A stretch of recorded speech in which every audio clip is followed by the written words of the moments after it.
If you think about all the things that you'd like to do, whether it relates to your career, your family, maybe your spirituality, maybe your health, getting a little sleep, a little exercise, making a difference.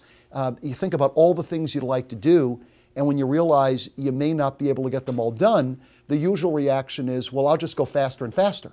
Right? This is where the multitasking kicks in, right? Because if I can just go fast enough, maybe I can get through more things. And the question that I always ask people to think about is, have we confused activity and productivity? We're very active. It's amazing how active we are, right? With all these crazy devices, you know, Blackberries and Blueberries and iPhones and all this stuff, we can just go faster and faster. But even in class or with executives, we always talk about, have we confused activity and productivity, right? Or are we moving so fast, we really have no idea whether we're productive or not, so let's just keep moving. And I think the people that really become holistic people are people that literally take the time to be self-reflective. And by self-reflective, for me, that really means turning off the noise, turning off the gadgets, getting off by yourself, and asking yourself some pretty basic questions, right? And a lot of them come right out of these 12 steps, but the questions I encourage people to think about are questions like the following. You know, what is my purpose, right? What really matters in my life? What really makes a difference?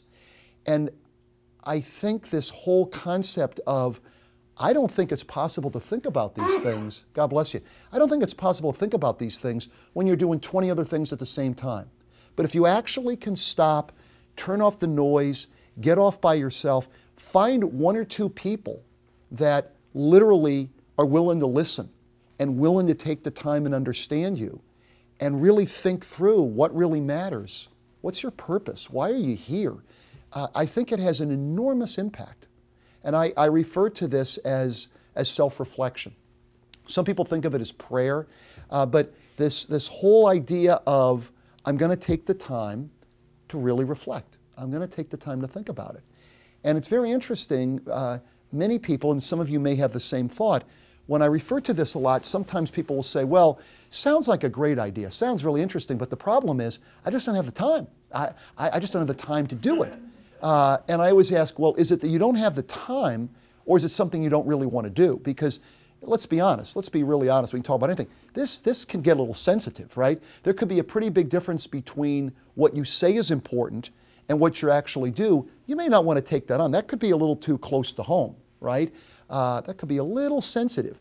But when you think about what really matters, being open and honest enough, and I think one of them being courageous enough to take the time to say, no, I really will take the time to think about this. I really will step back and ask some of these questions.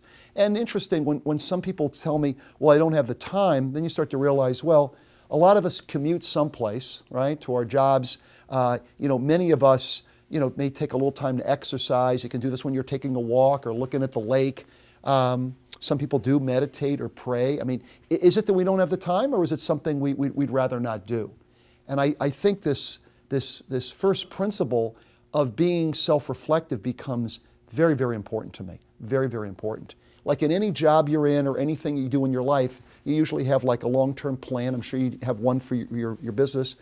And then you sort of do like an operational check-in, right? So I thought, well, you do that for your own organizations. Why wouldn't you do that for yourself?